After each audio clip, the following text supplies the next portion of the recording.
lagi budidaya ikan lele. Perkenalkan, nama saya Ibu Siron. Saya lulusan dari Universitas Dr. Sutomo Surabaya. Sebenarnya jurusan saya perikanan tangkap. Nanti saya mempelajari tentang budidaya ikan lele. Jadi di sini saya akan menjelaskan atau memaparkan secara umum teknik pembenihan, pembenihan sampai pembesaran ikan lele. Yang pertama adalah teknik pembenihan.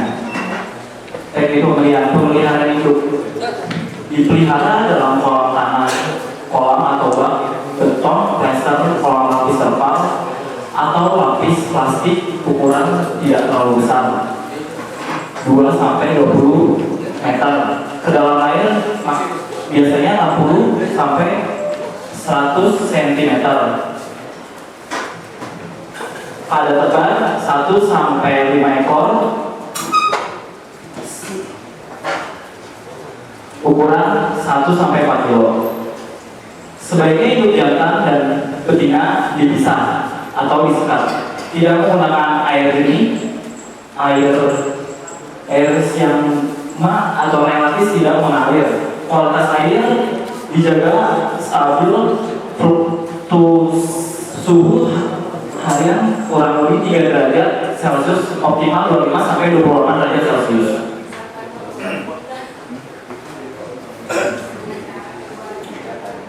Pemeliharaan itu musim kemarau perlu diberi penutup atau dipelihara secara indoor atau outdoor. Perlu ada kolam atau bak resting pasca pemilihan. Pakan berkadar protein kurang lebih 35%, sebanyak 1% biomasa itu per hari. Diberikan sore malam hari bila memungkinkan, sebaiknya diperkaya dengan suplemen protein hewani dan vitamin. Penggunaan induk-induk yang berukuran sedang atau kurang dari 5 tahun, setidaknya telah berumur 1 tahun, tidak catat dan tidak disiram dengan lain. 1-2 hari sebelum pemilihan induk-induk biasanya dipuasakan. Jadi sebelum waktu pemilihan kan biasanya dipuasakan 1-2 hari dan tidak diberikan makan terlebih dahulu. Untuk jantan, alat kelaminnya besar dan panjang, berwarna merah-merahan, ungu, gerakannya lincah. Seperti gambar di sebelah itu namanya, yang seperti di sini, ini namanya papila. Jadi kalau jantan yang sudah siap dia itu biasanya kelaminnya berwarna merah-merah tua tahun. Dan untuk betina, biasanya kan kita kalau mau mijai kan melihat atau menseleksi betina-betina di kolam ya Pak ya Bu. Dan biasanya kan ada dari bentuk perut sampai ke bawah itu kan masih berbeda-beda ya. Perut yang biasanya betina kalau sudah siap dia itu perutnya buncit, lembek, melebar sampai ke samping-samping. Itu kan masih gede itu. Alat kelaminnya membengkak, biasanya berwarna merah, itu yang benar-benar siap pijat. Dan telurnya dapat keluar dengan sedikit tekanan pada perut ke arah ujung alat kelaminnya. Jadi biasanya kita mau melihat ikan betina lele ini siap pijat kan, kita biasanya di stripping, kita masukkan sedotan atau semacam kateter ke kelaminnya dan kita masukkan dan kita tarik lagi. Di situ kita bisa lihat kualitas telurnya baik atau tidak. Telur berwarna hijau abu atau hijau kekuningan atau kuning kecoklatan dan berukuran relatif seragam. Diameter kurang lebih 1 mm. Terlihat ada yang inti sel telur pada bagian tengah telur. Permukaannya tampak mengkilap, berlekatan tetapi relatif mudah dipisah-pisahkan, tidak banyak cairan. Jadi seperti ini telur-telur yang dari hidup pijat betina. Pemilihan siap hidup pijat. Nah, ini contoh dari induk jantan ikan siap pijat. Dilihat dari kelamin ya. Ini kan sudah merah nih Pak Bu. Dan ini berarti dia siap pijat. Biasanya di sini Bapak Ibu kalau pijat itu dengan cara seperti apa gitu. Kalau mau melihat jantannya siap pijat itu seperti apa Bapak Ibu ya? Bapak Ibu di sini. Oh, ini sama ya, siap Bu. Nah, ikan lele jantan yang siap dipijat memiliki ciri-ciri berikut. Alat kelaminnya luncing dan berwarna kemerahan, tubuhnya ramping dan gerakannya lincah. Warna tubuh agak kemerah-merahan. Alat kelamin terlihat menonjol jika ditekan. Ikan lele jantan biasanya siap dipijak pada usia 1 tahun. Jika kamu berusia lebih, bukan kamu perlu membeli pematangan berat terlebih dahulu selama 2 sampai 3 bulan. Terus di sini ada penyuntikan hormon untuk mematangkan atau merangsang saat pemijahan atau perkawinan ikan lele ini. Biasanya volumenya diperbanyak karena dia benar-benar merangsang dan hasil dari pijat tersebut bagus sekali. Pada pemijat buatan harusnya dilakukan, sedangkan pada pemijat alami bersifat proporsional. Itu bukan keharusan ya Pak Bu. Ovaprin betina biasanya kalau dikasih kepada betina itu 0,2 mili atau bisa sampai 0,3 sampai 0,4, itu tergantung dari bobot masing-masing kan betina dan jantannya. Dan begitu juga jantan 0,1 mililiter per bobot juga sama. Biasanya jantan kalau saya lihat bisa 0,3 mm sampai 0,4. Terus ada biasanya kan di campuran ovaprin itu yang biasanya ada cairan pengencer ya Pak. Itu namanya kayak infusan seperti ini. Dan ini kan ada ovaprinnya, ini ada suntikannya, ini ada cairan pengencernya. Jadi saat mau kita pijatkan tuh ovaprin sama air pengencer kita gabungkan. Jadi misalnya kalau saya kan 0,3 ovaprinnya, 7 milinya air pengencernya seperti itu. Jadi tiap induk jantan dan betina itu 0,3 mili hormonnya. Penyuntikan secara intramuskular pada daging bagian punggung di salah satu sisi sebelah pangkal seri punggung. Kan ini misalnya bapak-bapak itu kalau nyuntik lele biasanya di mana? Biasanya kan ada di tengkuk. Kalau ada yang sebelah sini ya, itu kalau biasanya kita jalan pakai jari 3 cm. Nah kalau bapak sampai menyuntik dia otak, itu kan bisa mengakibatkan efek yang dapat membuat ikan itu mati setelah hasil pijatan tersebut. Nah, jadi kita harus benar-benar tahu cara menyuntiknya dari kepala sampai pangkal sirip itu kisaran 3 jari. Jadi 3 jari. Terus pertimbangan cara waktu pemijahan dilakukan 8 sampai 10 jam sebelum perkiraan waktu pemijahan atau pengambilan sperma dan stripping telur. Nah, jadi sebelum waktu pemijahan kita harus menyiapkan dulu, dan waktu itu 8 sampai 10 jam. Suhu juga perlu dipertimbangkan dalam estimasi penyuntikan. Jadi suhu juga dapat berpengaruh dalam pemijahan.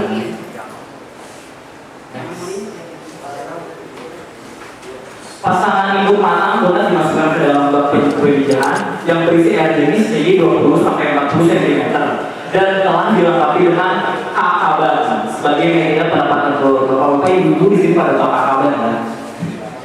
Bak pemijahan dapat sebagai bak penetasan telur dan pemeliharaan larva. Dapat ditambahkan batu bata sebelum telah dijemur atau dibakar untuk menimbulkan bau apus sebagai perasa pemijahan. Next. Akaban yang telah berisi telur dapat dipindahkan ke bak penetasan atau tetap dibiarkan dalam bak pemijahan hingga menetas. Setelah seluruh larva menetas, akaban diangkat atau dipindah ke kolam yang baru. Jadi nggak di kolam bekas pengawitan. Air media penetasan telur harus dijaga stabil kondisi kualitas airnya. Suhunya biasa kurang dari 3 derajat sampai 2 mg atau pH-nya 5 sampai 9. Wadah pemberian larva akuarium atau bak beton fiber glass terpal plastik. Biasanya kalau saya dalam penanasan larva ini saya ditaruh di kolam biopok. Jadi kolam biopok buat biasanya dengan air 10 sampai 40 cm. Sebaiknya selama sekitar 1 minggu awal tidak terkena sinar matahari. Biasanya ditaruh di tempat adem Pak, atau ditutupin dengan waring-waring warna hitam untuk mencegah dari sinar matahari langsung masuk ke dalam kolam.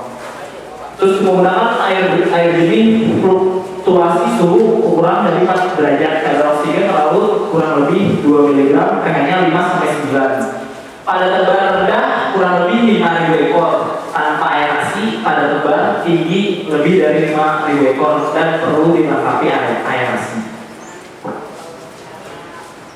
Pakan mulai diberikan saat larva telah aktif berenang menyebar 2-3 hari. Tergantung suhu. Biasanya pakan yang saya berikan itu seperti artemia atau cacing sutra. Biasanya kalau untuk Bapak Ibu biasanya kalau untuk mengirit ya kan cacing sutra kan biasanya 1 galon itu lumayan mahal Pak, 30-32 ribu ya sekarang ya 1 kilonya. Biasanya pakai artemia. Tapi kadang kalau memakai artemia itu tumbuh kembang dia itu nggak cepat Pak, seperti pakai cacing. Dia lebih cepat kan pakai cacing. Kalau menurut saya, selama ini saya pelakukan seperti itu.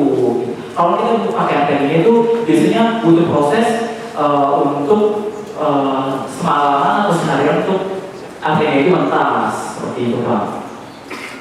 Jika pakan awal berupa pakan alami sejak umur 1 minggu perlu diselingi dengan pakan buatan dan secara bertahap porsi pakan alami dikurangi sehingga ketika berumur 2 minggu. Setelah sepenuhnya dapat memakan pakan buatan, pemberian pakan dilakukan secara ad libitum. Ad libitum itu seperti Bapak Ibu bebas memberikan makan, tetapi tetap secara terukur. Jadi seperti itu, nggak boleh kelebihan, nggak boleh signifikan, mungkin sedang-sedang saja. 4-5 kali sehari dari pagi sampai malam. Kualitas air, agar kualitas air tetap layak perlu dilakukan penggantian air, baik dengan cara dibuang sebagian atau bisa disebut dengan sipon dan ditambah air baru atau melalui pemberian aliran air masuk secara terus-menerus dalam debit yang lebih kecil. Jadi saat kita menguras kolam itu air dibuka pembuangannya dan kita isi dengan air baru itu secara perlahan dan penyimpanan sisa-sisa kotoran dilakukan sesuai dan perlu diminimalisir adanya gangguan fisik terhadap larva. Jika ada larva atau benih yang jauh lebih besar, biasanya ada, kalau saya itu menyebutkan patoran. Jadi setiap larva itu masih ada patoran Pak, makanya kita harus benar-benar saat sudah keluar mentas, sudah dia bergerak dan sudah mulai pada kerja semua, itu benar-benar harus kita sering sortir. Jadi seperti itu Pak. Jadi biar nggak ada ikan-ikan yang disebabkan oleh patoran yang paling besar. Gitu. Next. Pemisahan larva atau benih yang berukuran jauh lebih besar sebaiknya tidak dilakukan dengan grading. Cukup ditangkap satu persatu dengan seser. Grading sebaiknya dilakukan pada akhir tahap pemeliharaan larva. Saat permanenan benih, degrading ke dalam kelompok ukuran dominan 1-2 cm atau 2-3 cm. Nah, jadi setiap 2-3 hari kan kita harus melihat tuh Pak kondisi di kolam. Pasti kan udah ada ikan-ikan yang besar. Nah, dari sini kalau itu kita harus mensortir ukuran besar bisa, ukuran sama atau 1-2 itu juga bisa. Jadi jangan sampai tergabung karena itu dapat menyebabkan ikan petolan memakan ikan-ikan kecil dan ikan kecilnya juga habis. Jadi seperti itu Pak. Nah, selanjutnya ada pendederan. Pendederan disediakan ada kolam tanah, kolam beton, bak fiberglass atau kolam lapis terpal. Dengan kolam pendederan perlu mendapat sinar matahari selama seharian penuh dengan sirkulasi angin yang baik. Ukuran kolam sebaiknya tidak terlalu besar untuk memudahkan manajemen pakan atau manajemen kualitas airnya. Air media pendederan menggunakan air tanah atau air sungai yang tidak banyak mengandung partikel lumpur. Next. Sebelumnya kolam harus dibersihkan dari kotoran dan hama. Jadi sebelum ikan dipindahkan kan kita harus menyiapkan kolam dan itu harus bersih ya Pak Bu ya. Pemisahan airnya cukup setinggi 40-60 cm. Jadi biasanya kalau saya itu mencampurkan air tanah dengan air kolam yang sudah terendam bisa sampai 2-3 minggu. Jadi kualitas itu air bisa bagus dan ikan juga bisa bertahan lama Pak Bu. Jadi seperti itu. Kalau kita mau pakai air tanah, waktu itu saya mencoba menggunakan air tanah tapi ikannya ada yang beberapa yang mati karena dia mungkin belum beradaptasi dengan air tersebut seperti itu. Sebelum penambahan benih perlu dilakukan inokulasi sebagai air lama yang telah berwarna hijau cairan fitoplankton untuk mempercepat terbentukan air media cairan berwarna hijau. Nah seperti itu. Penggunaan air hijau dapat dilakukan melalui pemupukan. Benih-benih yang ditebang harus dalam kondisi yang sehat dan seukuran. Jadi masih satu kolam ukuran 1-2 cm, kolam kedua 2-3 cm. Penggunaan grading atau pensortiran bagusnya seperti itu Pak Bu. Kemudian dalam manajemen pakan pertumbuhan seragam meminimalisir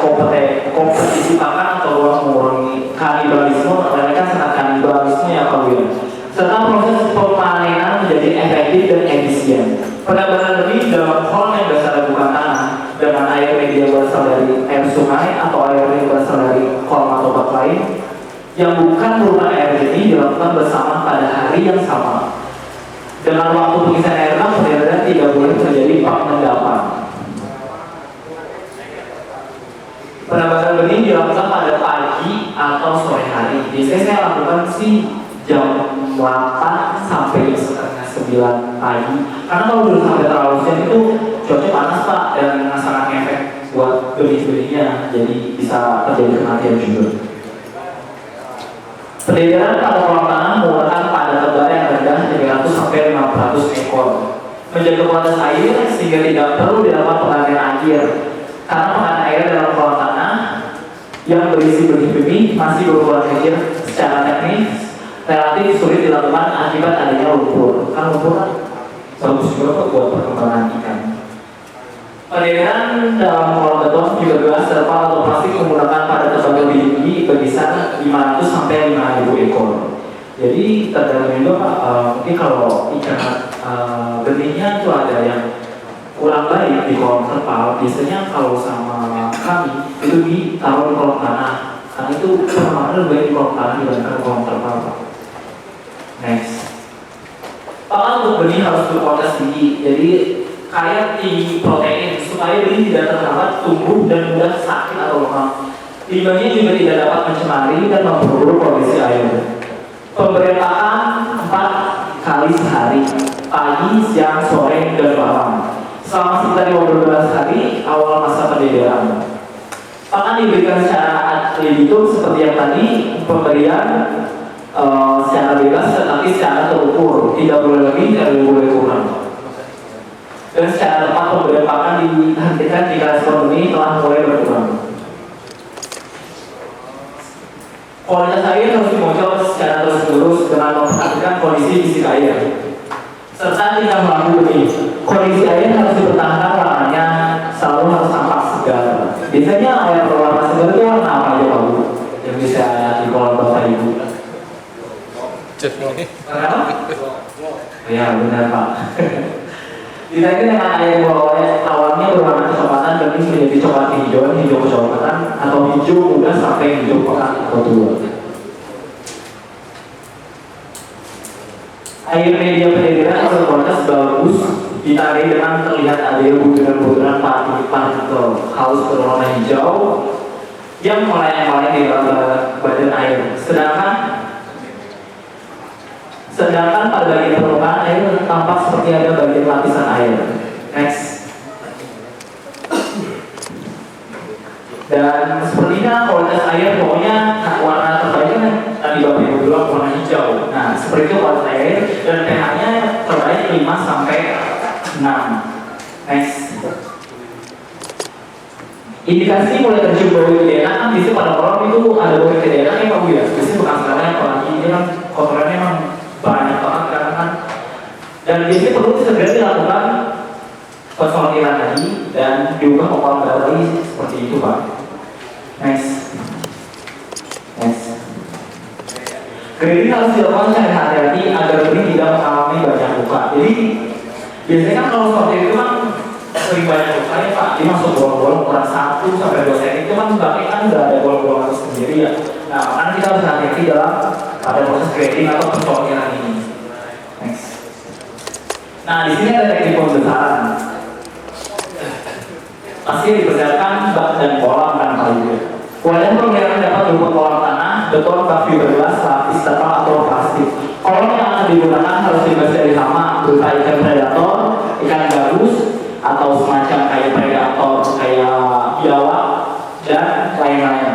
Jika pengertian tidak memungkinkan dilakukan dengan pemberian sapuin 20-3 gram pada kategori sekitar 10-20 cm. Pada kolam yang tanah masam perlu dilakukan pengampuran untuk mengurangi keasaman tanah. Tanah kan juga bersifat asam Pak Bu. Sekaligus sebagai inspeksi patogen atau kapur pertanian 10-200 gram. Air media memelihara menggunakan air sungai atau air irigasi untuk menumbuhkan plankton, dapat juga menggunakan sebagian air kolam pembesaran lama. Nah biasanya kan kalau kita mau membesarkan, biasanya kolam kita endapkan dulu Pak selama selama 2 minggu tuh biar ada fitoplankton yang muncul dan juga kadar air juga biar baik. Next. Dan pengendara ini berinisial digunakan memiliki umur dan ukuran sama sehat dan tidak cacat, berukuran panjang 5-7 cm atau 7-9 cm. Pengendara ini dapat ketika air kolam bak atau pembesaran mulai subur dibanding dengan warna yang mulai menjadi kehijauan. Next. Perlu dilakukan aklimatasi atau transportasi jarak jauh untuk benih yang berasal dari daerah dengan kondisi iklim yang relatif berbeda. Pada tebalan kisaran 100-300 kilo dengan ketinggian air awal sekitar 50 cm. Sesaat sekitar 1-2 jam setelah penambahan benih perlu diberikan pakan secukupnya yang diberikan sedikit demi sedikit atau disesuaikan dengan respon benih. Biasanya kan kalau kita mau pindah ini Pak, misalnya kita habis mengambil dari Sukabumi dan dibawa ke Balaraja, itu kan dalam misalnya kan nyampe hari ini dan itu kan tidak boleh diberikan pakan terlebih dahulu. Biarkan ini dipuasakan dulu baru diberi pakan pada esok harinya.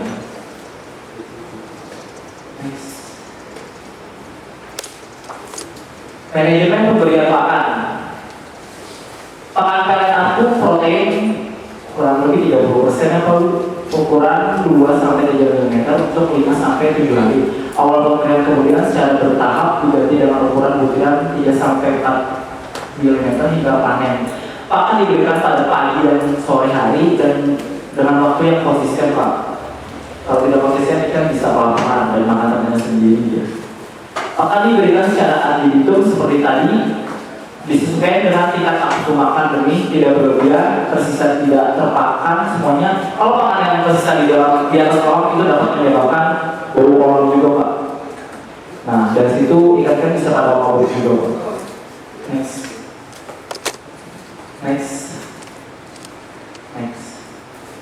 Manajemen kualitas air. Kualitas air juga dengan menerapkan pemberian pakan secara tepat dan tidak berlebihan yang tadi saya bilang. Kalau berlebihan tidak dipakan itu bisa menjadi kolam bau Pak. Suhu air kolam atau bak dijaga agar tidak melebihi 35 derajat Celcius. Jadi kalau lebih dari 35 derajat Celcius itu membuat air di dalam panas. Seperti misalnya ikan kita bawa dari Sukabumi ke Balaraja, kalau kita tidak melihat atau dengan baik penjaganya ikan bisa mati juga. Next. Manajemen kualitas air. Jika kualitas air turun akibat terlalu menumpuknya limbah organik, ditandai dengan air warna kehitaman, tercium bau yang tidak sedap amoniak, dan tingkah laku ikan yang gerak-geraknya mulai terlihat awas atau lemah. Pemberian pakan untuk sementara waktu sedikit sekitar 25%. Dikurang hingga kondisi kualitas air membaik, ditandai dengan pergerakan ikan kembali lincah.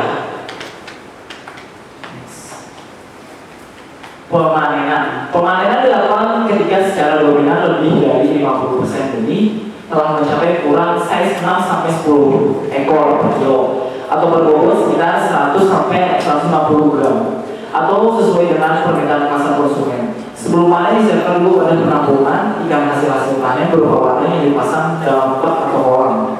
Permanenan dilakukan dengan beberapa kali penjaringan menggunakan jaring eret hingga ikan yang tidak terjaring diberikan hanya tersisa sedikit kurang dari 20%. Sisa ikan yang tidak terjaring dipanen dengan cara mengalirkan air bak atau kolam kemudian ditangkap menggunakan sesel. Dan pemanenan dan selanjutnya dilakukan dengan penyortiran dengan ukuran masing-masing secara manual atau menggunakan alat sortir terhadap ikan hasil panen. Next. Dan terima kasih Bapak Ibu yang telah mendengar pemaparan saya. Bila ingin ditanyakan, mungkin pertanyaannya disimpan